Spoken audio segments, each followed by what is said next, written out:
available to. There we go. All right. We're good. It says we're live. Okay. Cool. I just have to make. I have to make mine, shareable, of course, as always. Mm-hmm.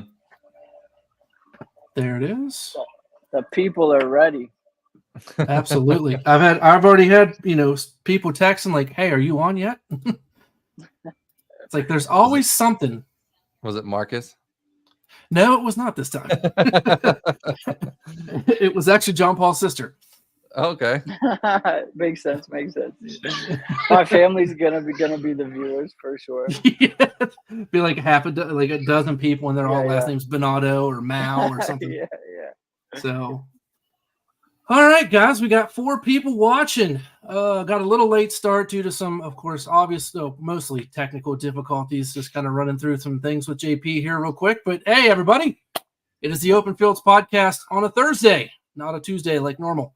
Obviously, as you guys see, that we do run on Thursdays as well sometimes, but mostly on Tuesday nights, sometime around 8 o'clock. But we are here on Thursday, and hey, we got a great guest for you this evening. I will introduce him in here in just a second. You can see him here on screen. His name's John Paul, but we'll get to the introductions here. But normally, what we do first, hope you had a good week. Got my cup of coffee. Yes, What's sir. happening? Not a whole lot, man. Not a whole lot. I am home and happy to be home right now. So we'll just say that. So yeah, it's been a long week for me. I got up this morning and I was just like, man, I didn't want to get up. It feels like this week has just drug along, like it's gone nowhere. And I'm ready for the weekend. Got a wedding to go to this weekend. Actually, my friend Shandy's getting married. Actually, close to my parents my family's river camp, which is kind of neat. But other than that, just ready for the weekend and ready to get this show going. How about you? absolutely. I'm going to a Nats game Saturday.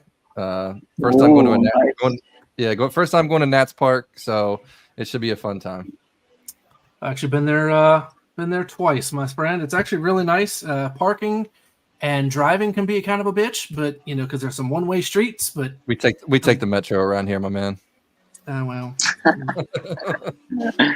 smart then, I guess. So anyway, for the 7 people at the current time watching, how is everybody doing today? Looking at some comments here. Jesse, Coach that's in the building. Yep, Coach Simpson in the building. Driving home from Illinois. Please be careful. Jesse Binotto is John Paul, is an older brother. I actually talked to Jesse today. Tell him to come on sometime too. That'd be a good one. Yeah, absolutely. But anyway, the guest of honor today, John Paul Binotto from. Speaking of guest of honor, here behind me again too. Got John Paul Binotto.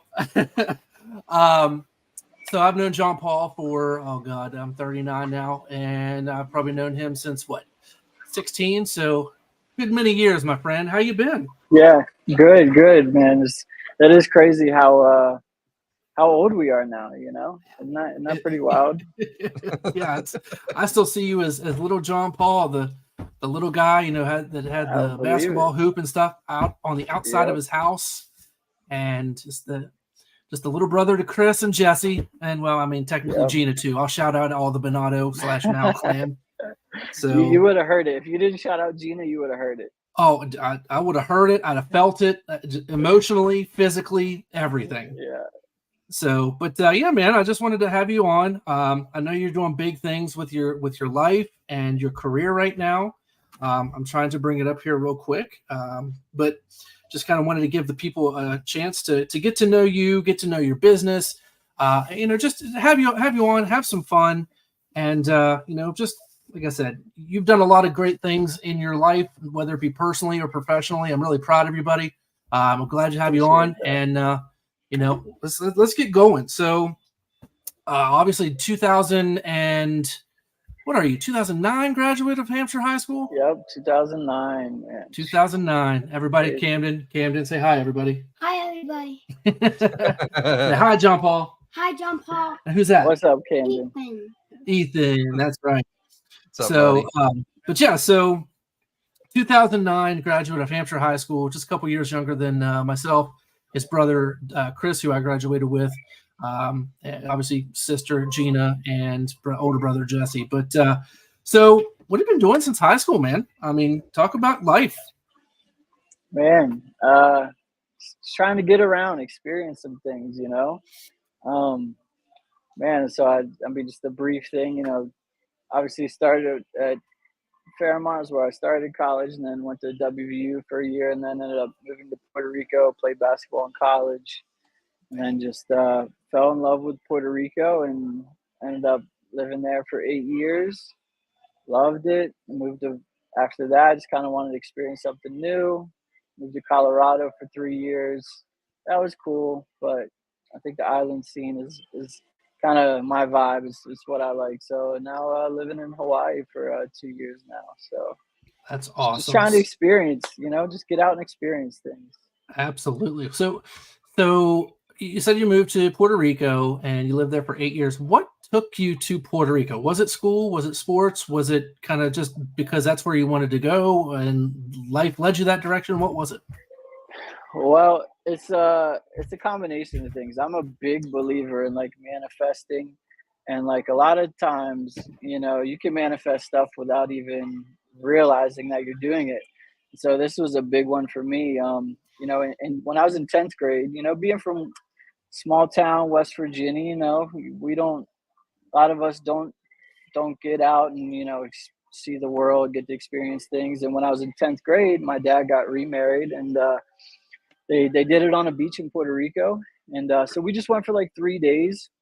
And so that was my first time, you know, just traveling and seeing something different. And I can, you know, vividly remember standing on the beach in Puerto Rico and thinking like, wow, these people, I can't believe these people get to live here. Like, that's amazing. Like, I can't imagine getting to live here. I literally can remember thinking that. And then so if I didn't think anything more than that, you know, didn't think, man, I want to move here. Like, you didn't even go that far. And so, you know, graduated, went to Fairmont and WVU. And then my dad actually found out about, you know, a college in Puerto Rico. And the good thing with going to college in Puerto Rico is, which a lot of people just don't know, is it's the same accreditation as like WVU or most major universities. And the thing there is you can do it in trimesters. And so in the same amount of time, you know, same amount of like school year, instead of doing, you know, like 2 semesters, you do 3. And so, and it's just way, way cheaper. So essentially you graduate a lot faster. It's way, way cheaper. You get an amazing experience of, you know, living in Puerto Rico or somewhere similar to that. And yeah, so that's how I ended up moving there. Was got opportunity to play basketball there, and was like, you know me, feels my first love is basketball. So, you know, I jumped at that and then just fell in love with the island and the people, and stayed for 8 years. And it still feels like home to me. Like, I live here now, but Puerto Rico still feels like home. Yeah. Along So with West Virginia, of course. Every well, time I mean, go that home to West Virginia, it's amazing. It feels, you know, that's it's like, wow, it feels good to be definitely home. definitely a good time for sure. Got a chance to meet up with John Paul just last summer at mine and his brother Chris's 20th high school graduation reunion. Woo! And 20 yeah, years. it was good stuff. Good stuff. You'll be there, man. You will be there. I promise. Soon. So, but Jesse, your older brother, seems to think that college and basketball was not what took you to Puerto Rico. It was apparently the old Georgia Peach. That is the emoji that he used. So that's funny. That's what I went with. So, and in That's class a of good 99. analogy. Wow, class of 99 for Jesse. Wow. So you're in the island, you know, you're in Puerto Rico, obviously enjoying the view of everything. I personally have never been, but you know, what can you tell us about Puerto Rico there? Matt says, I mean, he ain't wrong. So what was it? I mean, obviously you said you went to school, you played ball there, beautiful island. Why leave? So for me, you know, like I said, I was there for 8 years. It was home. It was, you know, still some of my best friends live there. But it just got to the point where, like, I was doing super good there. You know, worked my way up, had a really good job. You know, I was like third in charge of a hotel, the oceanfront hotel. I was doing all their social media, doing all their photos, videos, all their social media promos. But I felt something that like I wanted to get out of my comfort zone. I was really comfortable there, and it was a good comfortable. I loved it, but I just knew I'd been there so long that I just wanted to get out and experience something different. And you know, seek discomfort is a thing that I try to do from time to time, whether it's a big thing like moving or a little day to day thing, you know. And so that's what ended up happening. You know, I hate the cold. I don't like the snow. So I was like, man, what if I moved to Colorado? That might be the move. So I know, honestly, I just, you know, I was trying to, you know, I was thinking of places where, whether I was thinking in California, just because it was somewhat similar lifestyle or whatnot. Colorado has a good lifestyle. And I just wanted to experience something different. And so ended up getting a job offer with a real estate agency there as their marketing director, and ended up moving out to Colorado Springs and lived there for 3 years. So was there any kind of like culture shock between moving from small town West Virginia to, you know, I don't want to call, I mean, obviously Puerto Rico is an island, and I believe you lived in San Juan, if I'm not mistaken. But I mean, Yeah. what type of culture shock, or was there any type of culture shock when you moved down there? And like, explain like how that move was and how that adjustment was. So And then coming back, of course. Yeah, so the best way I always like to explain it, or just kind of put it in perspective, is before I was moving there, you know, when I kind of first told my mom that was the plan, she was just like, "What? No, like you don't have any family there. You don't know a single person there. You don't have a single friend there. You know, nothing." And so, I mean, and she was right. But you know, I moved there, and then you know, a couple months after I moved down, she came and visited, and I can remember at the end of her trip, I remember her saying like, I can see why you love it here so much, you know, and it's really just the people there is amazing, and you know, obviously the island itself is beautiful, but yeah, it's definitely a big culture shock coming from West Virginia to there. You know, with just so many assets, and you know, coming from mainland USA to like, you know, Puerto Rico is part of the US, but it feels like totally different, like it's its own country. And there's also a very real thing called island time. And so, you know, and I still say this to today, like living on an island like Hawaii or Puerto Rico, there's pros and cons to it. For me, the pros just outweigh the cons. But like, you know, for example, a con is going to the DMV in Puerto Rico is like everyone's worst nightmare, because, you know, and people in the States think it's bad, but oh man, you try living on an island and going to the DMV, dude, it is horrible. But it's just one of those things you got to do, you know, once a year, whatever. But it's just small things like that, you know, and the traffic is bad. It's another con, but you know, like I said, the pros just outweigh the cons for me. So, well, speaking of cons at this point, you were actually on the island during the hurricane that hit Puerto Rico, that pretty much devastated a huge part of the island, actually most of, if not all of the island. You were there. Talk a little bit about, you know, your time on the. Sorry, I'm looking at Jesse and Matt, and they just keep responding with anything about the beach. So tell me about. Sorry, it's got me all flustered. We can have some discussions off camera. You know? Yeah, as kid friendly as I want it to be. I mean, I'll talk about anything, or mostly anything. But anyway.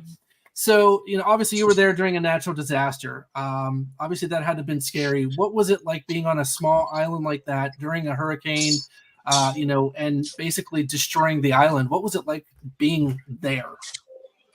So funny thing about that is, you know, when I first moved to Puerto Rico, I was going to college there. And then after a little while, I was like, all right, I need to get a job. And so I applied for this hotel, oceanfront hotel, and I was working as a beach boy, like setting up beach chairs and umbrellas on the beach, right, for guests. And at the time, I was 19, 20, and I was like, man, this is like my dream job. Like, I'll do this forever, like this is amazing, working on the beach. And so, I ended up working my way up at that hotel, and went inside, was a server there and stuff.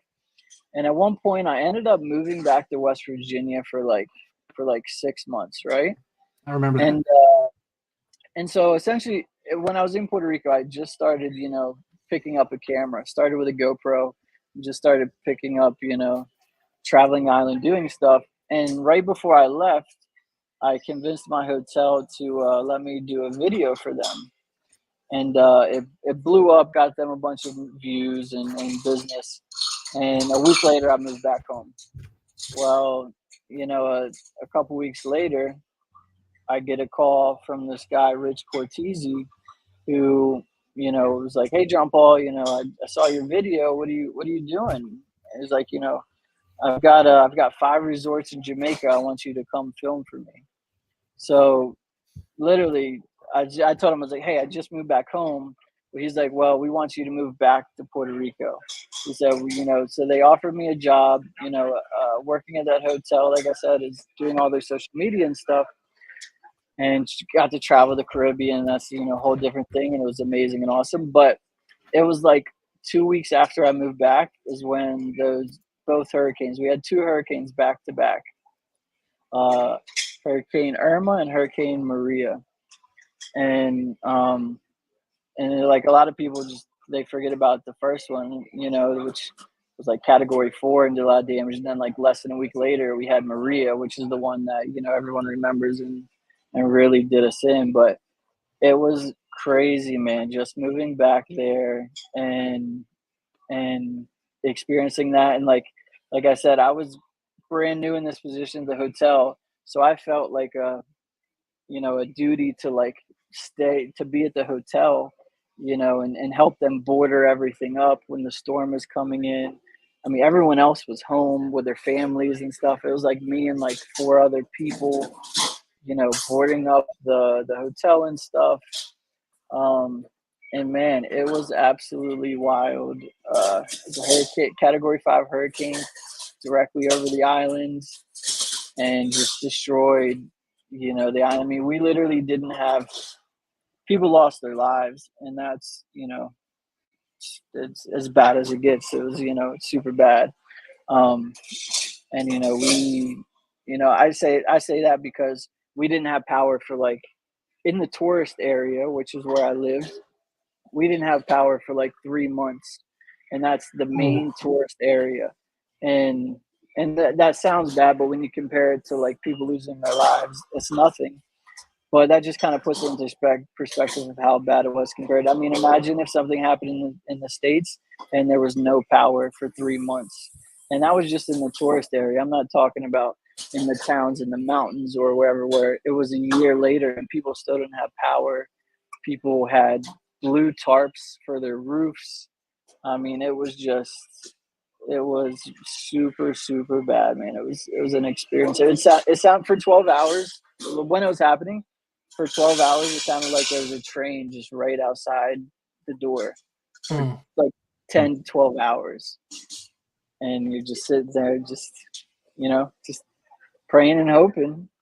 Yeah, and that's like the first thing when I saw that was like, oh, I hope John Paul's okay. And, prayed and make sure that you were all right. So it's like, man, that's really got to suck for him. Everybody that obviously everybody on the island, especially yourself. But, even Jesse saying here, offered to fly you home. And you had just said, no, I'm going to stay on the island. I got to protect the island. And he said, well, what are you, Superman? That he wasn't aware of.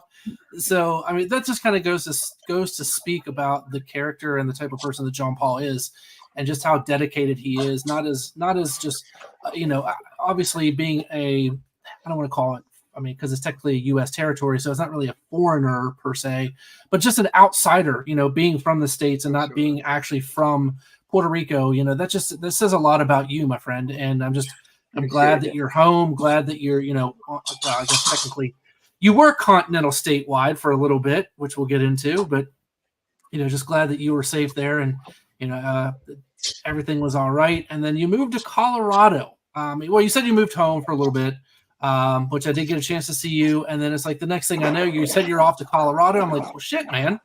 Like, good, so much for hanging out, and then you're gone. So, I think that little sliver I was home. We went to a Timberwolves game. Had a good old time. That's oh man, that's another story for sure. Because man, that was a lot of fun. That drive I tell you, I still talk about that drive to Georgia from Morgantown. God, that sucked so bad. Yeah. Then So real quick, you said you played basketball down in Puerto Rico, and I've heard like horror stories about like how like the towns are like super competitive against each other.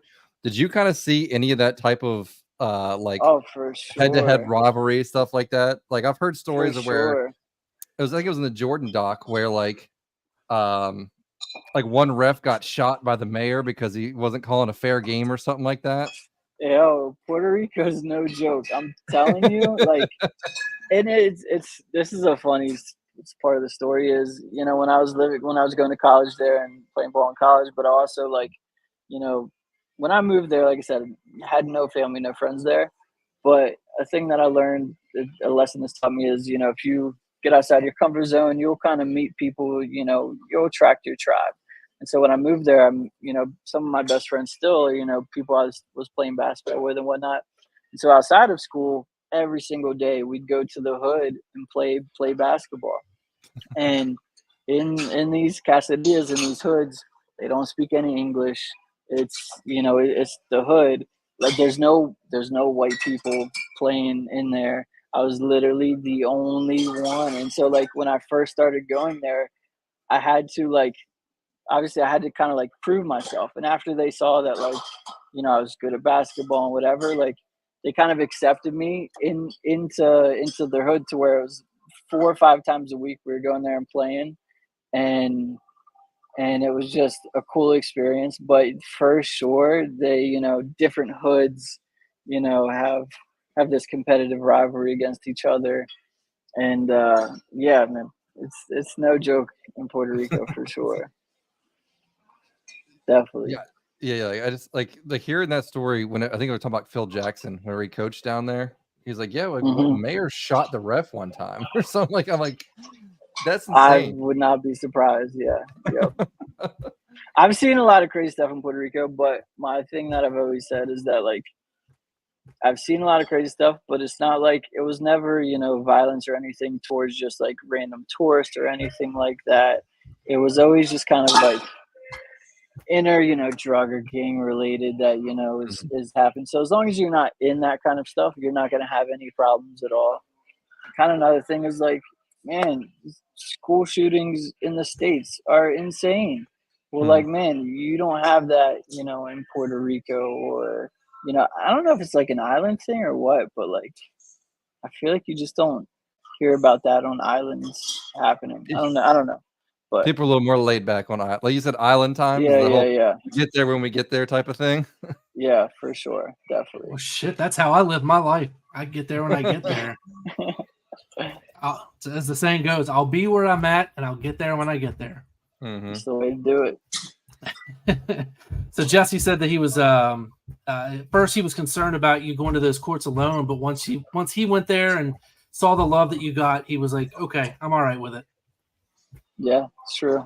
Did they give you any like weird like American names like El Gringo or something like that? Because that'd be sick. Oh, definitely Gringo. Just like anywhere I got, it's just Gringo for sure. Definitely. Yeah.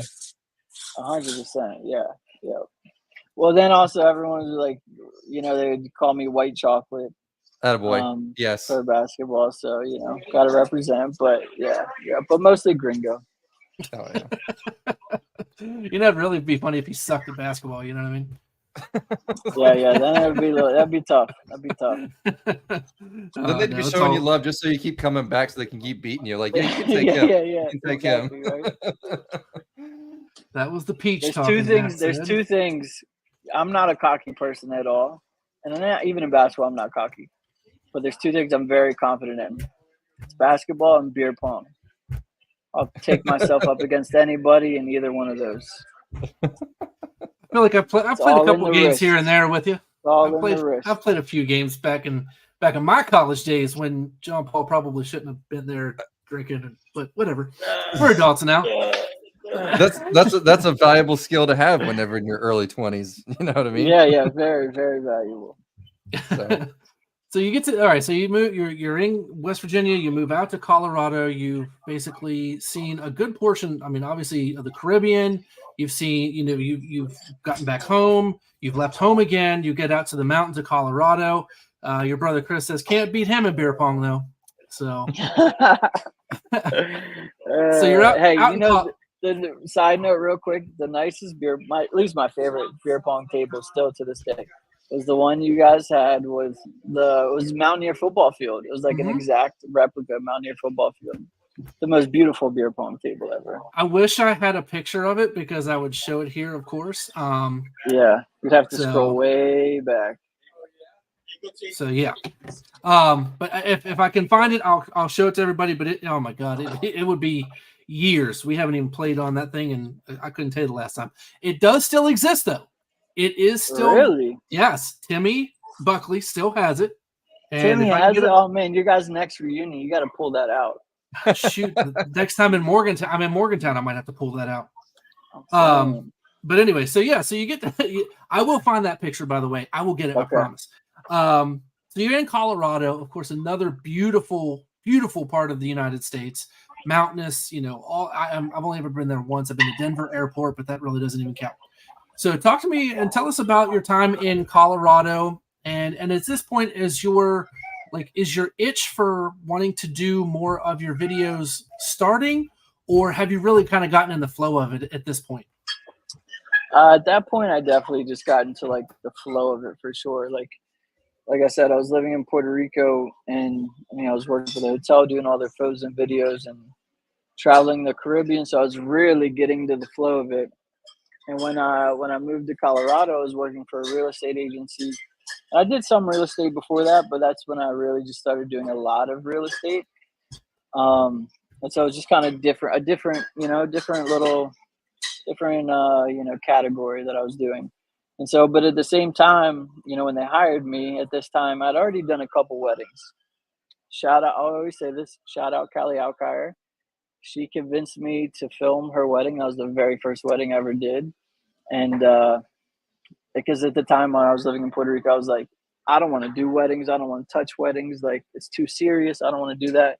She convinced me to do hers. And I think I did it for like $250 or something like that, which at the time I was like, hey, awesome, cool. It's $250. I flew back and I did it. And by doing that, it made me realize that, like, as long as you have the eye for it or just the passion, it'll translate to any industry. So, I filmed her wedding, and I started doing a couple weddings every now and then. And so I moved to Colorado, and that was one of the stipulations with the company that hired me, was that, they have to let me keep doing the weddings because, it was good. Weddings are super good money.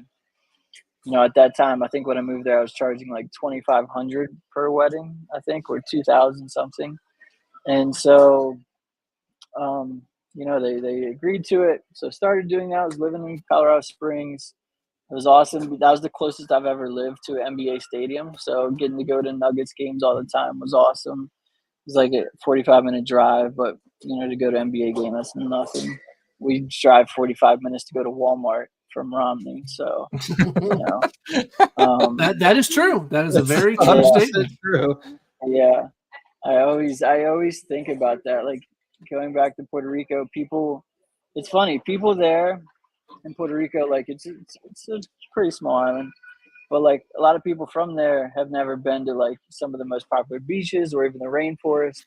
And so when I was working, I'd be working in the afternoon, but in the morning I'd go scuba diving on the West Coast, which is like an hour and a half drive, scuba diving and drive an hour and a half back. And then I'd get there to go to work. They'd be like, you were just in Rincon this morning? You're crazy. But I'm like, yo, I used to drive an hour just to go to like a movie theater or Walmart. Like, if I can drive an hour and go to a super nice beach and scuba dive.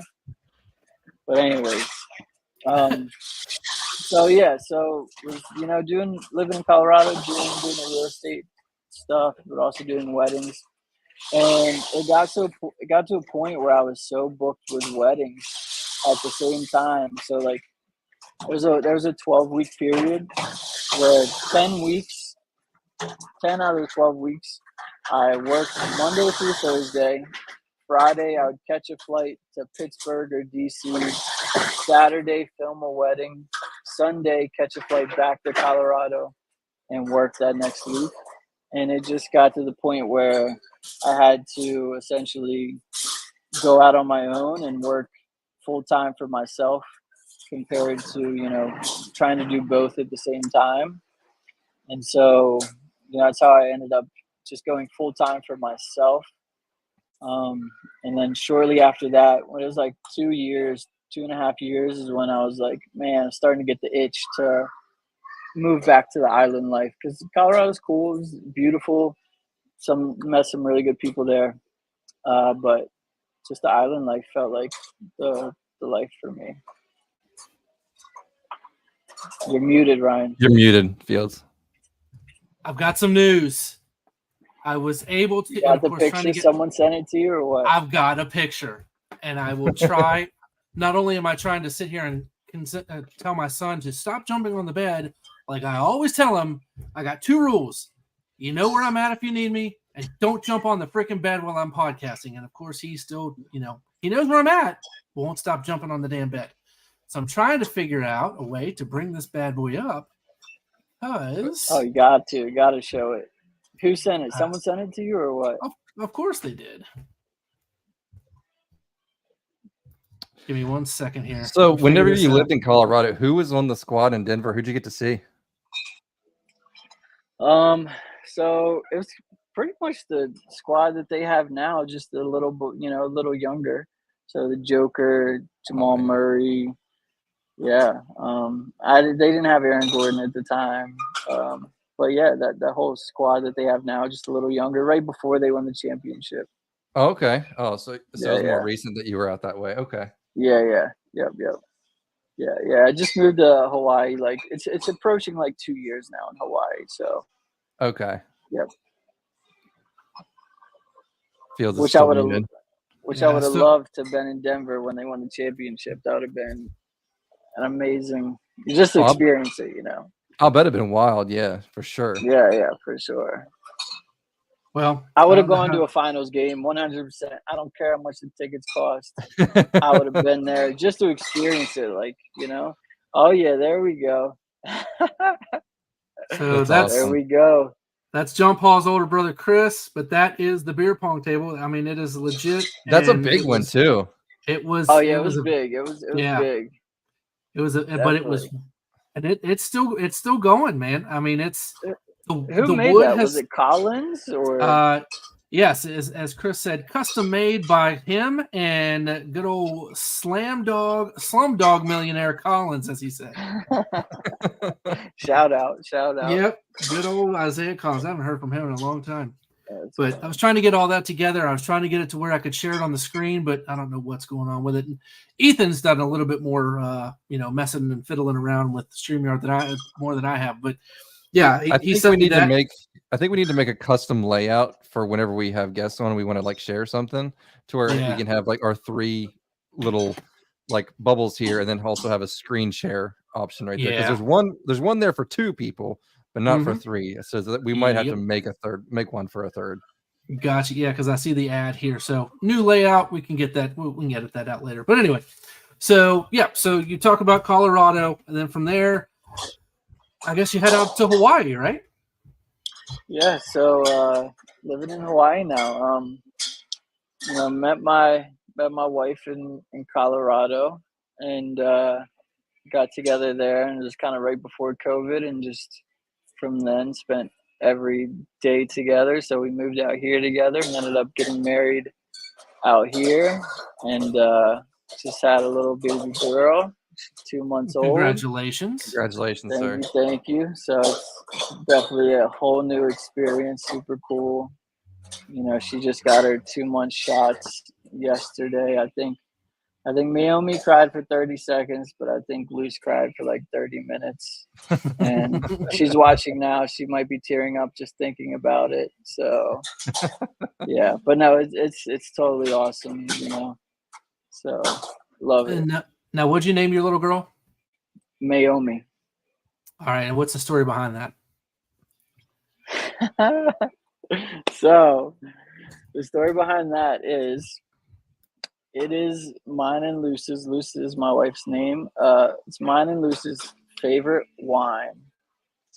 And Okay. it's the only wine we like. And it's kind of the backstory between that is, so when I was living in, she's from Colombia, but she was also living in Puerto Rico. She lived in Puerto Rico 10 years. I was there 8. And the last year that I lived there, we actually lived 4 buildings apart on the ocean front, 4 buildings apart from each other, but we didn't know each other, right? And She said you're funny, by the way. Oh, so she is watching. That is funny. She is watching. Oh yeah, she said you're funny, by the way. That's funny.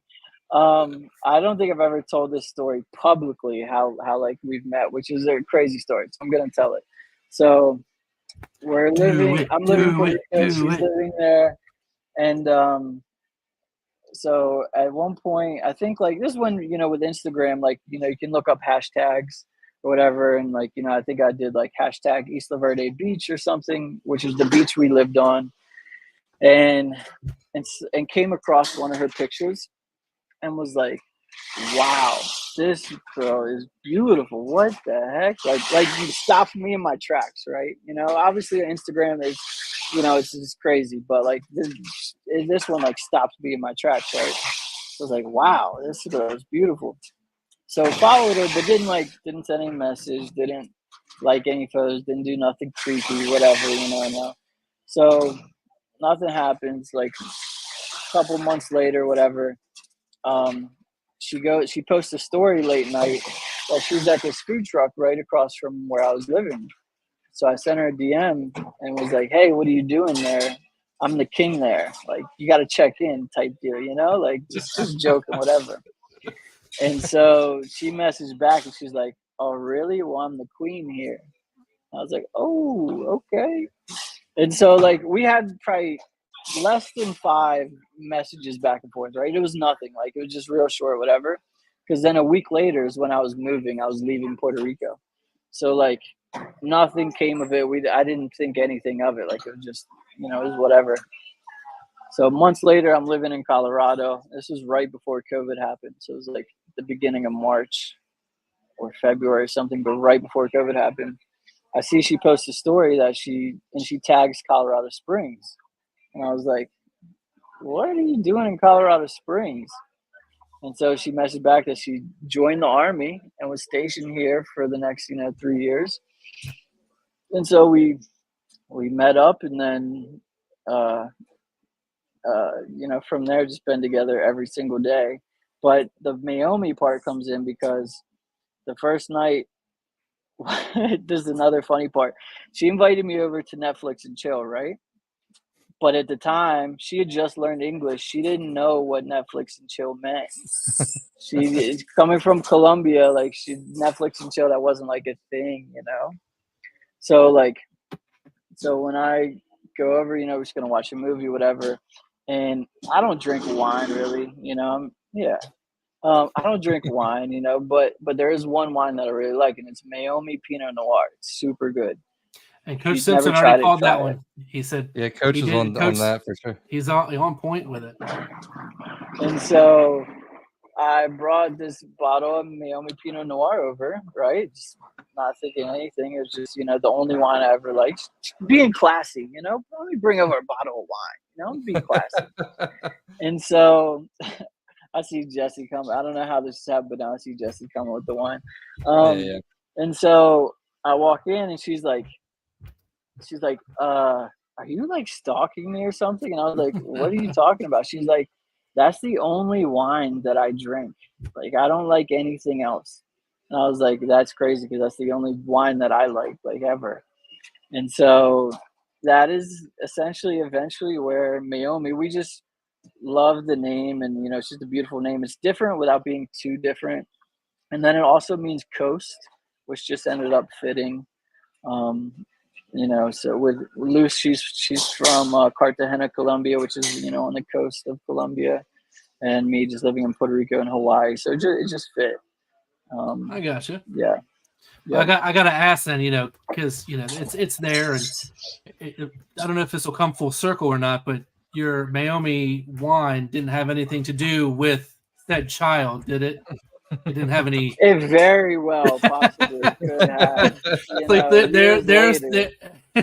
Years later, we don't know. Your wife's gonna hate me after this one. I can see it.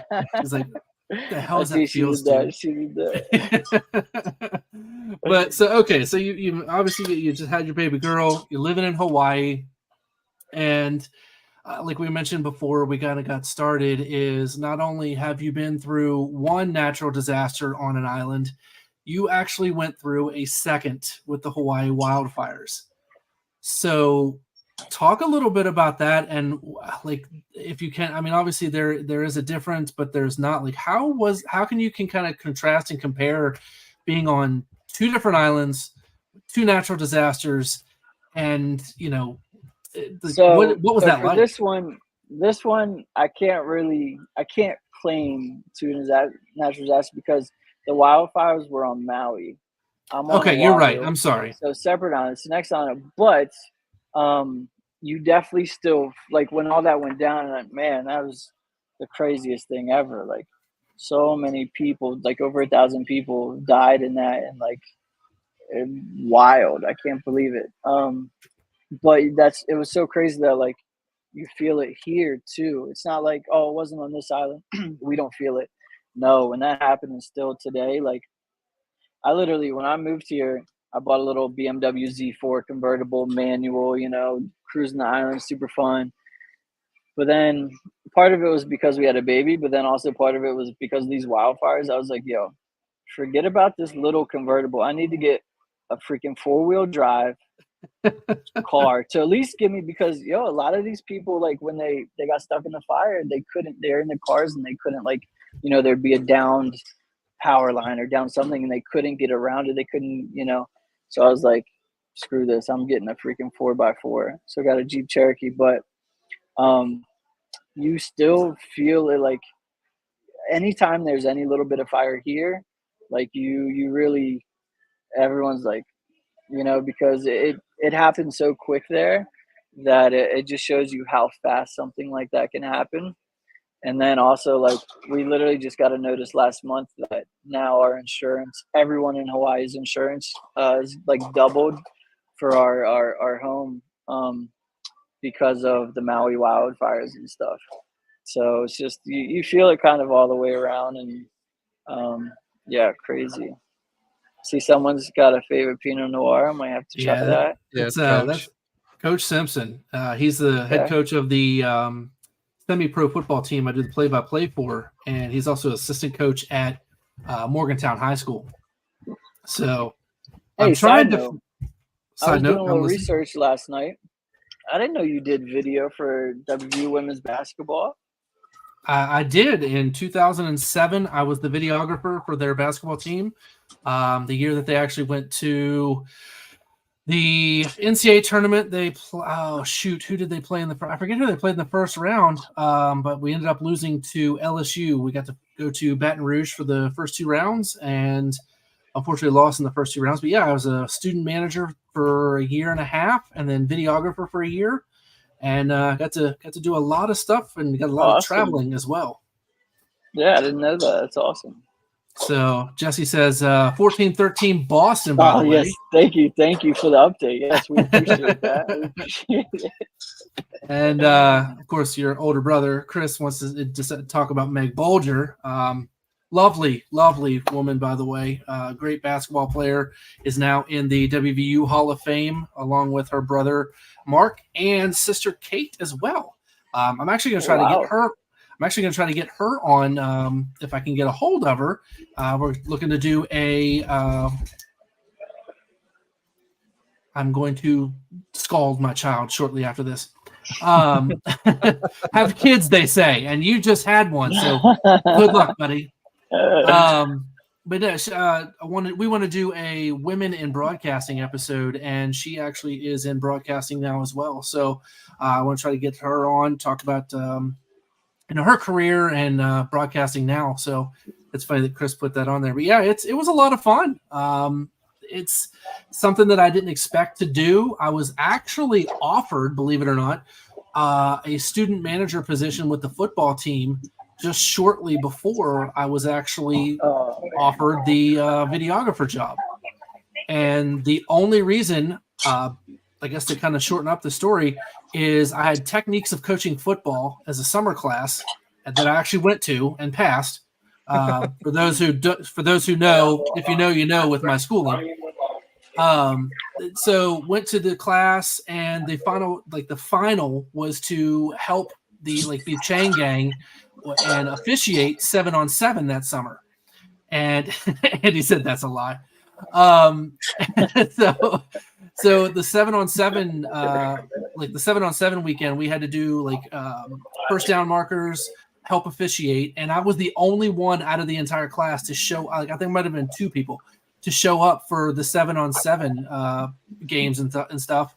And I was actually offered a student manager position after that. They're like, "Oh, thank you. How would you be interested in this?" And I was like, "Let me think about it," because I had just seen. I was like, they had asked me if I wanted to be videographer. I'm like, I'm going to get paid for it. I'm going to get to travel. Yeah, I'm going to do that. Yeah, definitely. That's awesome. So yeah, I got to do that for a year, which was awesome. Of course, it still sucks that I didn't get to do it the following year when they went to Australia, but still a lot lot of fun. But yeah, I was who videographer. Who here misses Pat White and Steve Slayton? Yeah, they were fun to watch. Yeah, fun to watch. That was great times in Mountaineer football history. Man. Great times. But then again, I mean, well, actually, E, you what class were you of? What do you mean? What graduating class? High school? 2010. 10. So yeah, so he's only a year behind. Yeah. So yeah, I was in middle. Me and JP were in middle school at the time. Steve Slayton. So we didn't get to really have that experience whenever they were there, but in person.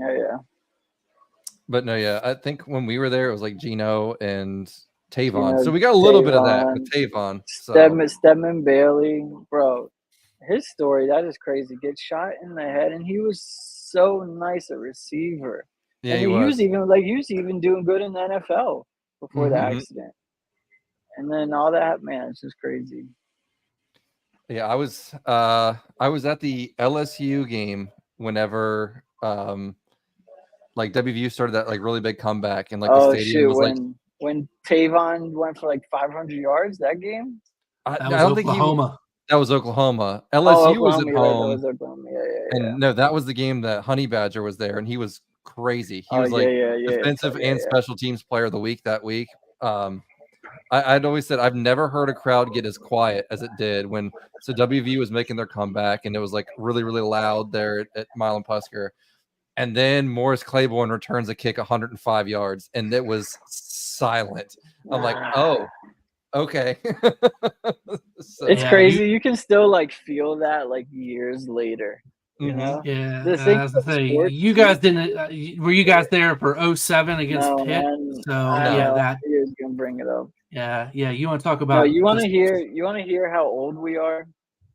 Noel Devine's son is being recruited by WVU. Yeah, didn't he have 6 kids though before he got to WVU? That's true. You're right. He's as old as us. You're right. Yeah.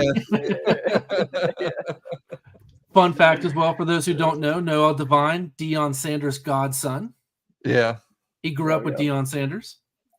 So what do you think? What do you think about just staying on the college football subject real quick? What do you think about Colorado next year? Do you think they're gonna be good, or you think? I feel like it's either or. I don't know. Yeah, it can go either way. I think it can go either way. I mean, if they make progressions, sure. If his son I feel like he was a little bit behind because he hadn't played at that level of college football yet. But he still had his games. But I think if he progresses like he can, and kind of if he inherited any type of athleticism from his dad, I think he'll be all right. True. And Travis Hunter could be Travis Hunter is he's the real deal. Travis Hunter is the real deal. yeah. Playing double sides, both sides of the ball in college football. That's crazy. Shout out Andy C. In the Mao Fieldhouse Hall of Fame, 100%. Pretty sure. If you know, you know, man. If you know, you know. Yeah, definitely want to check in on college football here in just a minute, but I want to get back to Hawaii real quick. So obviously, like I said, you're out there now. You're married. You just have a little baby girl. So your company that you're running now. Where did that? Obviously, you have the background in it. When did it really start? As like, hey, here's what I'm doing. Here's the company I'm going to have. When did that really start for you? That was in Puerto Rico when I started filming the different resorts and stuff and traveling the Caribbean and at the same time doing weddings. And I was like, man, there's super good money in weddings, obviously, and resorts too. So I was like, maybe I can actually do this, as a business.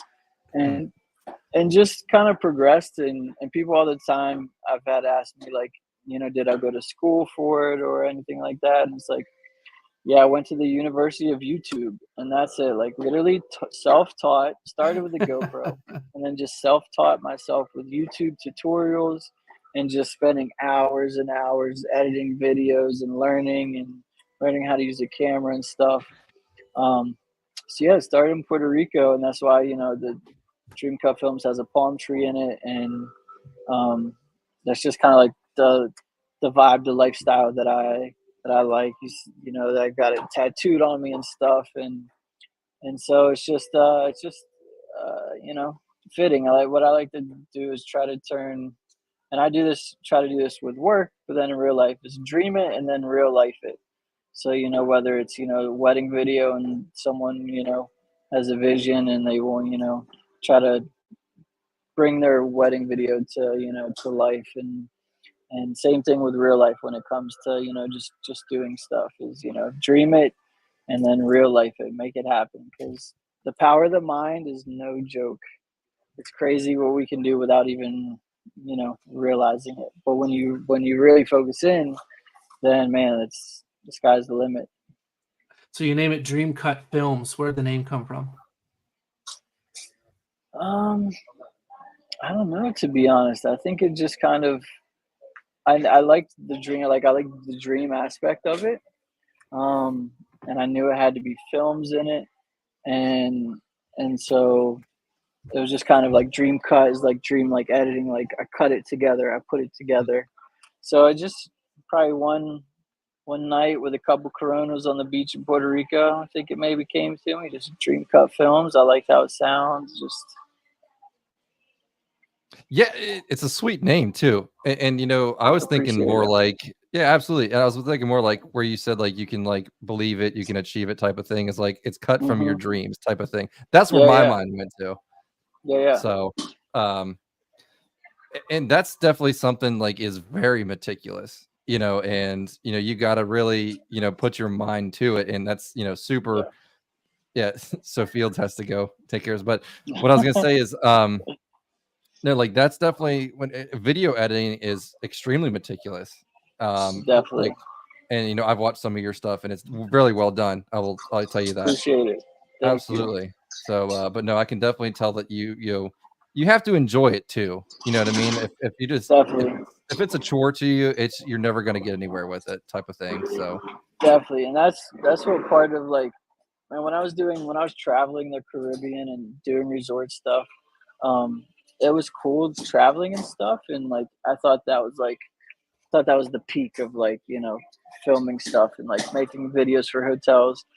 And when I started doing weddings, what I realized is like, man, I'm making a video that if these people are still together in 50 years, they're going to watch a video that I made. 50 years from now, someone's going to watch a video that I made and like take them back to that day. So like that's this real special thing with wedding films is you're really creating that memory that's going to last for way longer than any other like cool little travel thing or, you know, anything like that. So weddings will always definitely hold like a special place. And for Faith's comment, Gina's going to hate me for telling this story. Hopefully she's not watching still. Hopefully. I don't know what time it is there back home. So it's 9 o'clock there. And maybe she's 9 o'clock. So Faith is my sister-in-law, Chris's wife.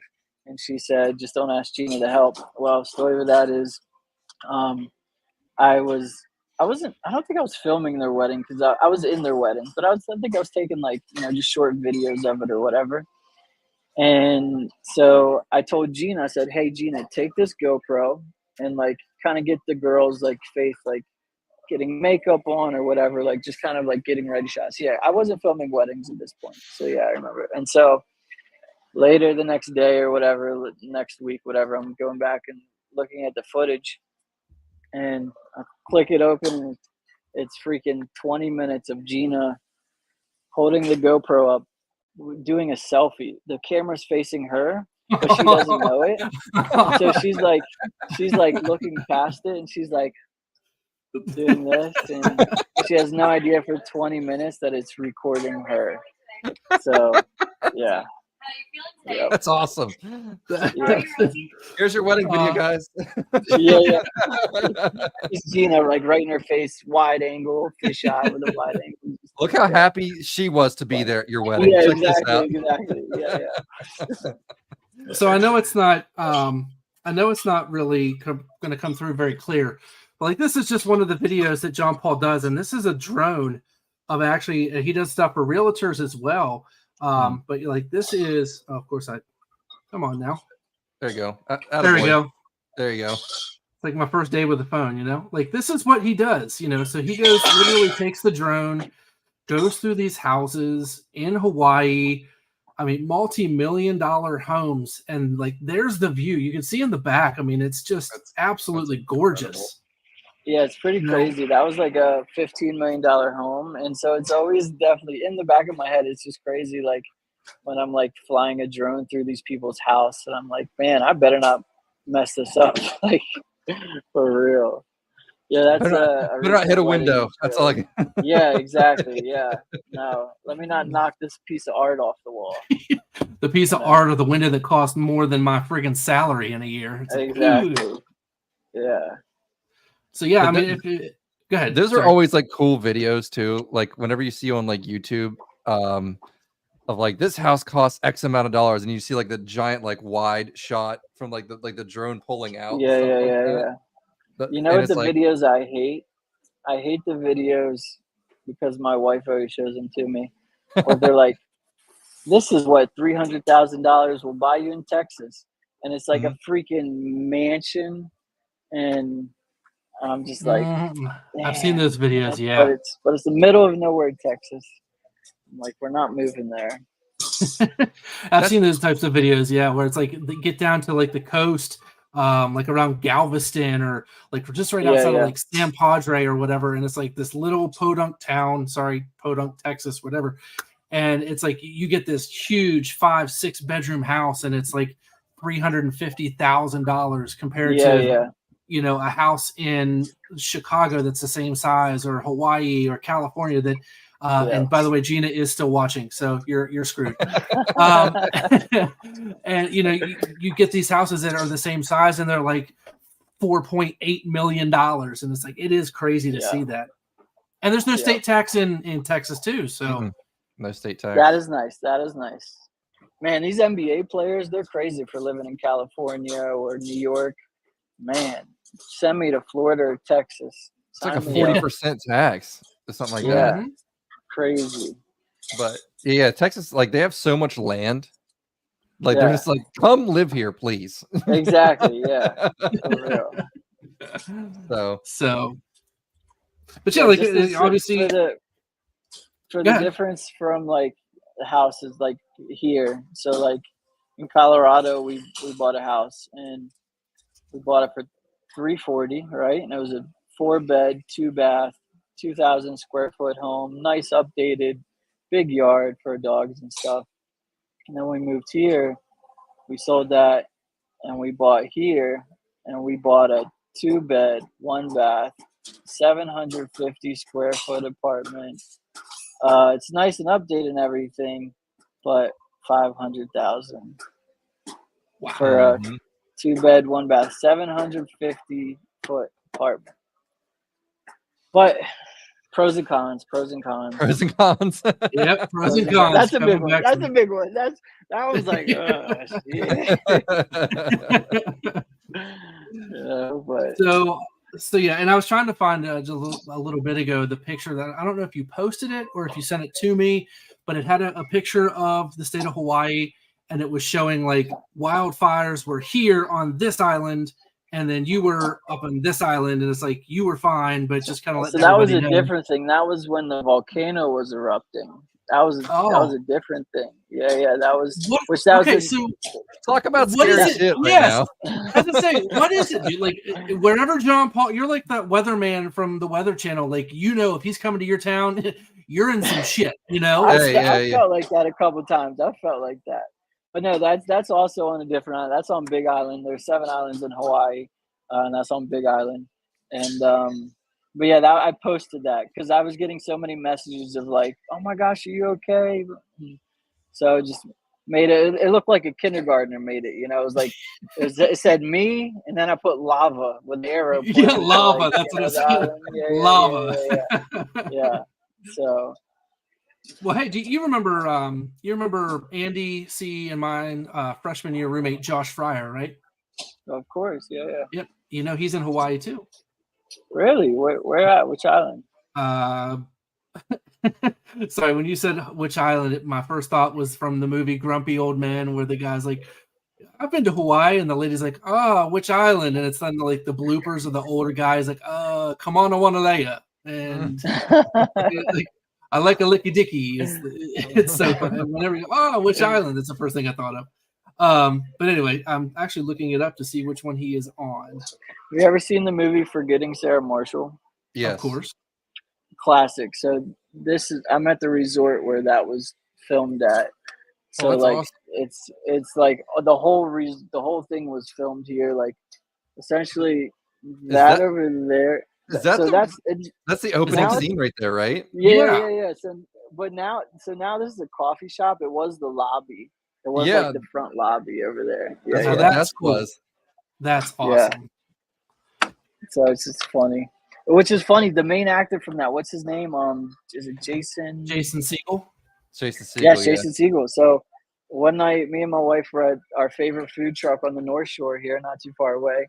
We're standing in line, and he's standing behind us, just waiting. Yeah, and so like he's hanging out. I'm not gonna turn around and say something, but like a couple other people came over, was like, "Hey, can we get a picture?" Blah blah blah. But that's what made me realize that he was standing behind us. I was like, "Holy shit, that's Jason Segel standing behind us." So random. You didn't fanboy out a little bit? No. No. Well, one of the favorite lines from that movie was when he's like, "Oh man, there's a lot." When I moved out here, man, I stopped wearing a watch. Man, that's really cool. Yeah, it's on my phone. I got it. That's such a good movie. I still awesome. To this day, like even just for the most random times, I'll just be like, "The weather outside is weather." Just random. That is the cool part about Hawaii is there's so many movies filmed here, like Jurassic Park, obviously, and then like 2 weeks ago I filmed a wedding there, so it's like and 50 First Dates and so many countless movies. So it's cool seeing those things for sure. So what would you say is your, obviously other than the cost of living out there, what would you say like that's probably your least favorite? What's your favorite thing other than the scenery, other than your family? What's your favorite thing about Hawaii? I mean, honestly, I just like, when I'm driving to, when I'm working now, I'm doing a lot of real estate. So like my drive to work is driving along the North Shore. So, I got a 20-30 minute drive, but I'm driving along the North Shore, just looking out at this area where I used to dream about, stuff like that. Like, dude, living in Hawaii used to be like my far off goal, like end goal. I was like, I used to say this. Gina sent me a text not too long ago.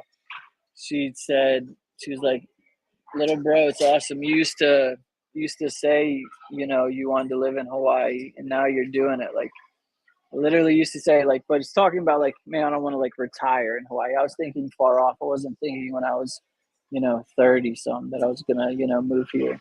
So I think it's literally just that, just like every day living one of my dreams, you know, to live in Hawaii. And now I'm living it and get to experience it every day. So it's cool. I definitely appreciate it. Like, you know, don't take it for granted for sure.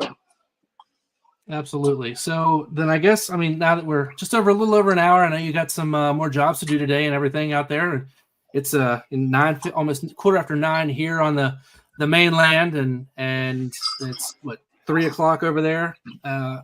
You know, you still got some stuff to do, but I just wanted to wanted to ask, like, where does Dream Cut Films, where does, you know, John Paul Binotto go from here? Man, Maybe to a quieter place. I think the bar is about to open. I think that's, you know, I think that's the cue. Yeah, that is it. Thank you. I gotta pay my tab. We can do Apple Pay. Awesome. Thank you. So yeah, that's a good question. Where do I see myself, you know, in a couple years? And I'm in a weird place because I never really said or thought more after Hawaii. Hawaii was almost like always like an end goal. And now I'm kind of here a lot earlier than I ever expected.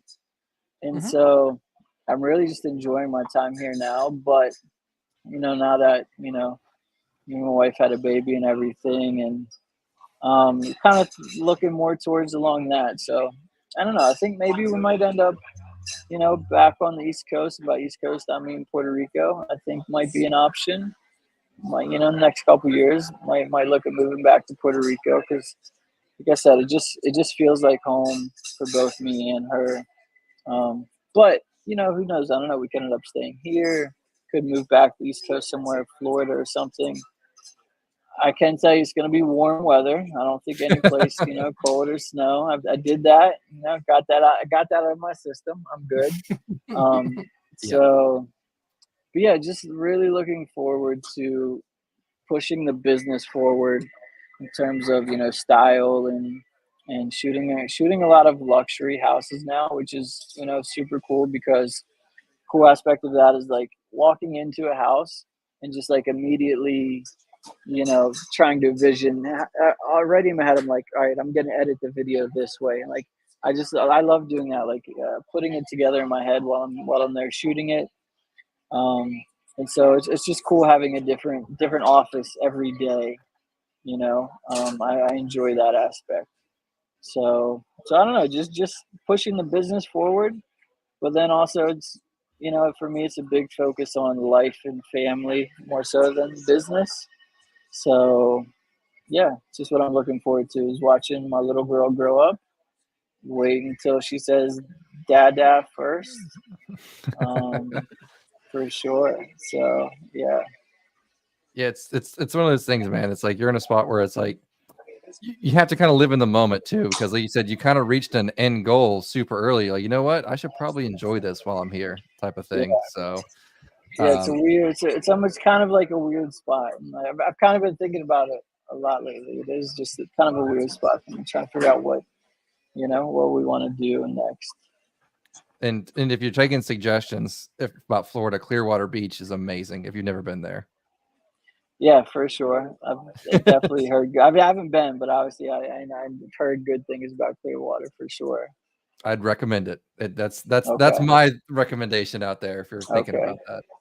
Yeah, I've heard good things. I know Ethan's been there. I've actually never been. That's kind of, I don't want to say bucket list type thing because there are other things that I would consider more bucket list than Clearwater, but I hear it's beautiful down there. I still want to get down to Tampa because being a Bucks fan, I'd love to be able to go to a Bucks game with a beach right there. Camden has been even saying the last couple of days, like he looked at me the other day and said, "Daddy, we go to the beach." I was like, yeah, man, we can go to the beach. He's like, I was like, do you just want to move there? He goes, yeah, move to the beach. I'm like, all right. I see where you're at, little man. See, I where like you're that. at. You're manifesting it, manifesting it little by little. And ever since then, he's just like, Daddy, move to the beach. I'm like, it's a little easier, a little harder than that, man. But I'm thinking, I shouldn't have opened that can of worms, my man. Yeah, I know, right? Thank God he's young. You know what I mean? So, Hey, speaking of the Bucks, what did you think of the Tom Brady roast? I thought it was absolutely hilarious. Phenomenal. Yeah, I mean, I think my favorite line of the whole thing, even though I love me some Nikki Glazer, don't get me wrong, she's hysterical, she's beautiful. She did it. I mean, she straight up killed it. But the joke about waiting in line for a lottery ticket to do things to Tom Brady was a great line. Yeah. That was a good one. Funny. And the one that Kill Tony said about about Bert. Yeah, about it looks like the one where he looks like yes, the Liver King and Burger King had a that baby. one. Oh, he nailed that one. floored That me. one was, Yeah, I thought Hinchcliffe was the MVP of that one for sure. yeah, it was good. He just went down the road, just one by one. He's like, you're getting one, you're getting one, you're getting one. Yeah. Definitely. And the gay Tom Brady one, that was pretty funny too. Like, how do you look like a gay Tom Brady? Just like, yeah. Like it's so simple, but it makes so much sense. It's like, man, that's the best joke right there. It's like the ones that are the simplest but make that much sense.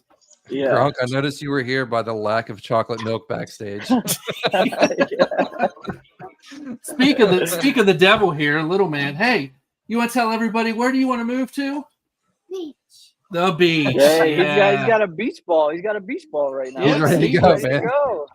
It's like you said. It's getting it out there. It's putting it out. Here, in the let's universe. show him. Let's show him. Here, show him. Camden, look at this. Look where Mr. John Paul's at. What's that? It's a beach. It's a beach. How cool is that? Yeah. Yeah. Is that where you want to move to? Yeah. Yeah, he says. Yeah. I think the family and mommy might have a problem with moving to Hawaii, but Yep. As far as I can bring it. Okay. but anyway, he's got to pay his bill. Everybody, He's got to pay his bill. There it was. Boom. Well, JP, like I said, I know you got some stuff you got to do. You got to keep the grind going, for yourself, for the family. I honestly didn't have anything else. Like I said, I'm really glad that you got a chance to sit down with us this evening and be a guest on our podcast. Thank you guys for all watching. Is there anything else you want to add per usual at the very end of the episode? Nah, man, it's been fun. I've had a good conversation. Yeah, for sure. Glad to meet you for sure, especially because we're so close in age and we have a lot of crossover friends for sure. But yeah, man, it's fun to have you on. Again, I mentioned it before that your videos are great. You're doing very well. Your editing is very good. So I can definitely tell you spend a lot of time on it and you enjoy it. Thank you. So I appreciate that, man. Thank you. Absolutely, man. So I kind of wanted to leave a little bit of time left at the very end for you, JP. This interview has been about you, your travels, your life, your family, everything. Take a minute at the very end here just to kind of talk a little bit about your, the Dream Cut Films and where you can find any and all information for those who may want to use your services.